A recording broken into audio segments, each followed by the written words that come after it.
Hello there, Mary. I just wanted to let you know that we're just about to leave the hotel and start driving back home now. So thank you so much for watching the house for us while we were gone. We really do appreciate it. It's not a problem at all, Julie. I mean, you and Brandon have been so far apart. I'm glad you got a nice little vacation. You had said you two really wanted to spend some time together, given all that's happened, right? Yes, and I really, really needed it. I will say that much. Well, that's just lovely to hear. I take it that you two enjoyed your time then. Yes, it was really a lovely time, and I'm so glad I was able to do that. Next time I decide to take a trip, though, Brandon and I will make sure that we make arrangements for all three of us to go. I was talking to Brandon, and he insisted on it. Oh, well, isn't my son just the most thoughtful young man? That sounds lovely, by the way. Although I just know that you and I are going to be quite lonely from here on out. Can you believe that Brandon is being asked to work away from home for a whole year? I know. I don't know why I thought I was going to be okay when he first told me. But now I'm starting to wish that I really did ask about going out and moving with him for his new job. I know, but at least it's just 1 year, and then the two of you will be back together again. Besides, you're going to keep working even while he's gone, right? Next time we decide to take a trip, though, Brandon and I will make sure that we make arrangements for all three of us to go. I was talking to Brandon, and he insisted on it. I think you're going to be just fine. You two make such a nice couple. Do you know that? Of course, the fact that he's leaving the country doesn't make it any easier. If he was staying here, then at least he could come and visit some weekends or holidays or something like that. But I guess that just might not happen now. I know, I really am just so sad about the whole thing. If I can be honest, I just really miss my husband. What? But you two haven't even been married for a full year. Can you really say that you miss him that much? Besides, at least we still have each other, right? I'm probably the only other person who knows just quite how you feel, since we're both missing the same person. Besides, if you're really feeling that lonely, I have some work around the house you can do to take your mind off of things, ha! You know, I think I might just have to ask for a pass on that, if it's okay. Of course, dear, I was only joking with you. Anyways, I guess if you're leaving from the hotel now, that you won't be getting back home until quite late, yes? Do you know what you're going to do for dinner? Yeah, I was just thinking of eating at home, if that's okay with you. Of course, that's not a problem at all. I'll think of something to cook for you before you get here. Mary, are you sure about that? You know that you really don't have to do that for me. You really can be too kind sometimes, do you know that? Oh, please, it's the least I can do. Besides, I was still going to have to cook dinner for myself. It's nothing to just cook a bit more so that you have a bit too. Not to mention the fact that, unlike you, I've got nothing but time on my hands. I know, but you certainly haven't let retirement slow you down at all. You're as energetic as ever. Oh, well, I certainly don't feel it most days. All I feel are the years weighing down on me most of the time. Well, even if that's true, you certainly don't show it at all. Well, thank you so much, dear. I would be lying if I said that I didn't really try to take care of myself. Anyway, I guess I'll get things ready for dinner. You tell that son of mine to make sure that he gets you back home safe, okay? Julie, are you there? I'm just messaging to let you know that I want fish for dinner. Oh, and chop up some fresh vegetables and make us a salad to eat as well, okay? Mary, I'm really sorry, but I'll have to stay late at the office doing some overtime. I don't really think I'll be able to get home in time to make dinner for the two of us. So then you're telling me that I'll have to do all of the cooking tonight? I just don't think that I'm going to be getting out of here any earlier than 8 tonight. So, I'm really sorry to ask, but it would help a lot if you could cook dinner tonight. So you're telling me that I would have to wait until past 9 o'clock before I would be eating anything from you? Fine then, I see how it is. Maybe I'll just have something delivered then. What do you think about that?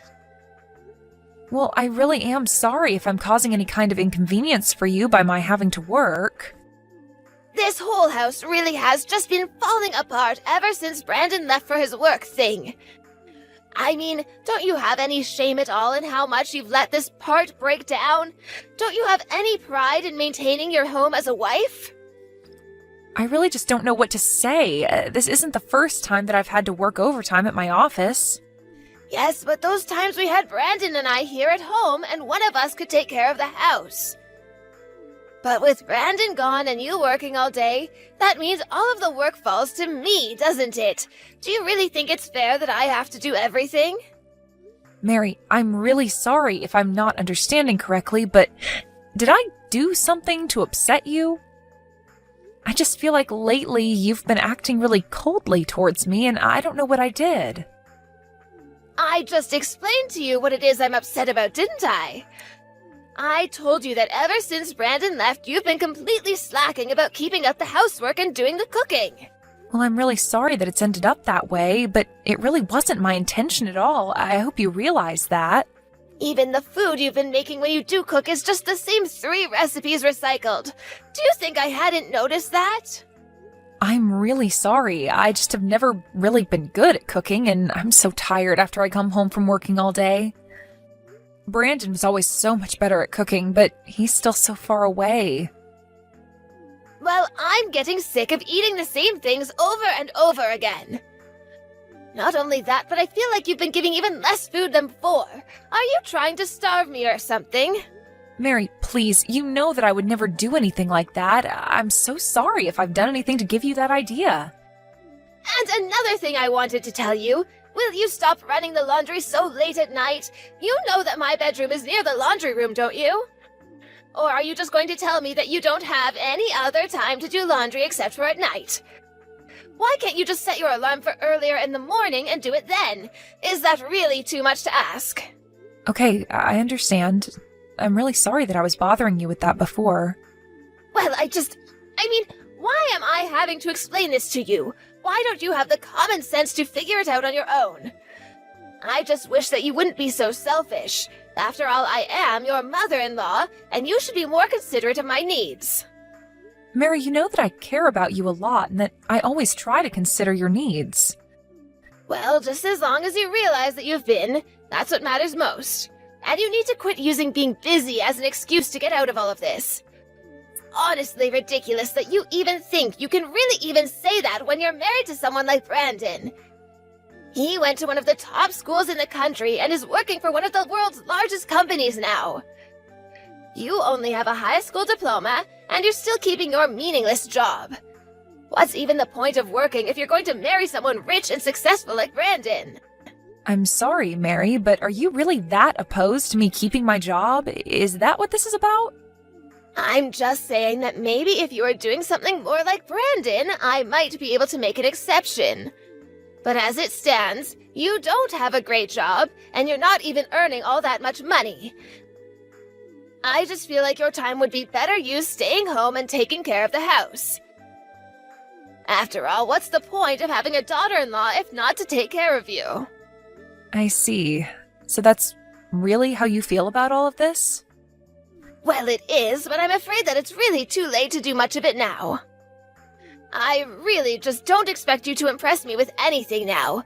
And given that both your parents are dead, it's not like we can expect some huge windfall of money through you either. Honestly, I just hope that you and Brandon get a divorce soon. Do you really mean that? Is that really what you want to happen? I just don't really see any reason for you two to stay together. What are you able to bring to the table at all for him? You're just a plain girl who's going to end up starting a very plain family with my son, when he could get so much more out of life. But Mary, please. I really am doing my best to keep things running while Brandon is away. You know that, right? I really didn't mean to cause you so much trouble. Well, you should even try harder not to do that from now on. Honestly, do you even think before you act? The least you could do is just obey me whenever I tell you to do something. But if you can't even do that, then maybe I really should just try and run you out of here. You really need to remember your place in this family. Mary, are you there? I just wanted to let you know that I'm not going to be going home today. What are you talking about? Are you staying somewhere else tonight or something? Do you even realize what you're telling me right now? You are my son's wife, and you're really telling me that you're not coming back to your house tonight? I'm very sorry, but I had an accident at work and I passed out. Apparently, I also have a fever, so I'm going to be staying at a friend's house who lives near my company. I see what's going on here. You're just going to stay with another man while your husband is away on his business trip. You really do have some nerve telling me, your mother-in-law, all of this. No, it isn't that. In fact, this friend is a girl, actually. Also, I've already told Brandon about what happened. Oh, really? Well then, who is going to make sure that I have dinner in the evening, and that breakfast is ready for me when I wake up? And who is going to do all of the cleaning and laundry around here, huh? And just who do you think is going to take care of the garden as well? You better at least tell me that you'll be stopping by here to take care of all of that. Mary, I'm sorry, but until I recover from what happened to me, I won't be doing any of that. What I need to do right now is rest. Oh, please, you probably just caught a little cold or something like that, but that's not an excuse to get out of your chores. That's something that a little kid would try to do. I am your mother-in-law, and I'm ordering you to take care of me. Even if I did go over to the house, I just wouldn't be able to do anything at all in my state. Besides, aren't you just getting over that cold that you had just last week? I would hate if whatever I have is contagious and I got you sick. I'm just going to stay here with my friend, all right? You really are just a terrible, horrible daughter-in-law, do you know that? How dare you not listen to what I tell you? Here I thought I was going to be happy the day that you finally said you were never going to come back, but not when you're just doing it to get out of helping me while my son isn't here. You know, I was really hoping that you and I could have gotten along and been better friends, Mary. But now I see that that just isn't going to happen. Why don't you just wait for Brandon to come back from his business trip before you run away like this? Although if you did leave him, then everything could go back to the way it was before. I see. I think you're right about that. Wait, you mean that you'll really get a divorce with Brandon then? Well, good. Finally. Good riddance. I never want to see you again. Mary, I was just curious. Are you at the house right now? No, actually, I'm not. If you must know, I'm on vacation with a friend. We're out enjoying some lovely hot springs. So tell me what you want right away or leave me alone. Well, I was actually trying to get into the house to grab some things of mine, and I can't get in. Well, that's because I changed the locks to the doors, of course. You really think that I was going to let a horrible woman like you back in the house after the way you left me? I thought I told you that I never wanted to see you again. So you really think you can just try and take my house from me like this, you old hag? Did you really just call me that? Well, I guess I see the real kind of person you are now. I knew that you were just putting on an act and only pretending to want to be my friend, but I'll be sure to tell Brandon what you said to me. Actually, those words are from none other than your son, Brandon himself. Wait, what? What are you talking about? You're trying to tell me that Brandon called me that? I don't believe you.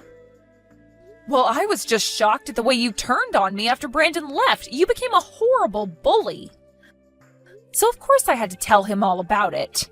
You mean that you ratted on me to Brandon? How could you do that? I thought you said that you wanted to try to get along with me. Well, I've already given up on that. The only reason I'm here now is to collect my things. After that, I really will move out of this house forever. Oh, really? Well, that's a relief to hear. You know how I never ever want to deal with you again. And just where will you go, though? It's not like you have any parents who you can go and live with. You do remember that I have a job, don't you? I can move into a new place if I want. My parents may be dead, but that doesn't mean that I can't take care of myself. Well, fine. But if you're leaving, just make sure to sign the divorce papers I have left for you on the kitchen counter. And just why would I do that? My husband is in another country and wouldn't be able to do anything about it for months. Except for the fact that you're forgetting that I am Brandon's mother. That means that I can sign his divorce papers for him if I want. And after you leave, I'll take care of my son's house until he comes back. Except for the fact that I was the one who suggested letting you live with us. It was your son who was against it, actually. Wait, what? What do you mean by that? I mean that I was hoping that by letting you live with us, that you and I could have gotten along. But I would have never guessed that you'd treat me like this. But wait, I don't understand. My son would always do whatever I told him to. Except that I know you don't have as much control as you say. That's why you've been trying to tell Brandon all about what you think is going on here. Like about how I'm not doing enough chores, or how you think I might be sleeping around. Well, so what? Who cares if I am if it's true that you're being suspicious? Besides, when I told Brandon that I was going to try to get you to sign the divorce papers, he said okay. You see, that means he's on my side. Too bad for you. Now that you don't have anybody left, don't you get that? No, I'm afraid that you've just jumped the gun and leapt to a conclusion that isn't true. In fact, it was Brandon who suggested that I try going over to the house in person to try and talk to you. He suggested that I confront you and tell you that we're going to cut you out of our lives. And at this point, I had no reason to disagree with him. Wait, so the two of you are just going to try to cut me out of your lives entirely? That's right, and there is nothing that you can do about it. But this isn't fair. I mean, I never had any kind of warning or anything. You can't just tell me this. You know, I really didn't want it to come to this. I was hoping that if enough time passed that you would have changed your way, but you only got worse instead. Hold on a second. Brandon just sent me a message. He told me that he never wants to come back home. That sounds about right. I asked him to send you a message since you weren't listening to what I had to tell you. But it's true. We don't ever want you setting foot in our house again. Just go and find somewhere else to live, got it? You can come over another day and pick up your things if you'd like to. Oh, wait, hold on. I don't understand. Are you really serious about all of this? Of course we're serious, and just why would we need to wait? Well, because I was going to be coming back home tomorrow. Please, can't you just let me get my things then? Can't I stay there one more night to pack? Fine, you can come back here, but just to pack up your things and leave. Well, I don't know if I'll be able to leave right away. After all, it will take me some time to try to find a place that would let me rent, right? No, there are plenty of open apartments around the city, and you're more than welcome to choose from any of them. But, Julie, I'm your mother-in-law. You know that, right? You can't just treat your husband's mother like this. You have to be kinder to me. Is that supposed to be some kind of a joke or something? Of course not. Don't you see how cruel you're being towards me? I mean, I know that we might fight now and then, but there's no need to escalate things like this. I know that you don't really want to do this. What on earth are you talking about? You're the one who completely changed on me after Brandon left. I think that you never even liked me to begin with. I mean, it wasn't long before you started trying to push me to divorce my husband. Not only that, but you were making fun of my parents' deaths as well. No, I wasn't trying to put you down at all. I was just worried about your options would be without Brandon in your life. Don't you get it? I really don't care at all what excuses you've made up for yourself, but you've done nothing but make me feel awful as a woman, wife, and daughter-in-law ever since Brandon went away. Please, you have to know that that was really never ever my intention. And how can you expect me to believe that you cared for me at all when you were actively trying to ruin my marriage to Brandon? You know, I was so upset that I was doing something wrong and trying to become friends with you, I wondered what I was doing to make you talk to me in the way that you did. And when the stress finally became too much for me and I collapsed at work, I knew that I just had to keep myself from going back home for my own health. You were the cause of all my suffering. Please, I am so sorry about everything, Julie. You have to believe me. Can't we just talk about this like adults? There's no need to do something as drastic as kicking me out. You really thought that you could turn my own husband against me, and now you're just desperate because you realized that you have nobody in your corner at all. I really did want to get along with you, but you've pushed me into doing this. Never forget that. After Mary got back from her trip, she came over to the house where I had already hired movers to box up her stuff and prepare them to be taken off to her family home. Mary was in tears over being kicked out, but nothing she could say would make me change my mind. She was crying the whole way through, from when she first stepped into the house until she took her last step out of it with boxes in hand. She tried to apologize for the way she had treated me, but I wasn't having it. I told her that what she did to me was horrible and that neither Brandon nor I ever wanted anything to do with her again. I hear that ever since she's got back to her old house, that she's become something of a shut-in, hardly ever leaving the house. As for me, I finally feel like I have a peace of mind that I haven't felt in a long time. Of course, I think it's horrible that things went the way they did with Mary and I. But it isn't long before Brandon will come back and we decided what we want to do as a couple again.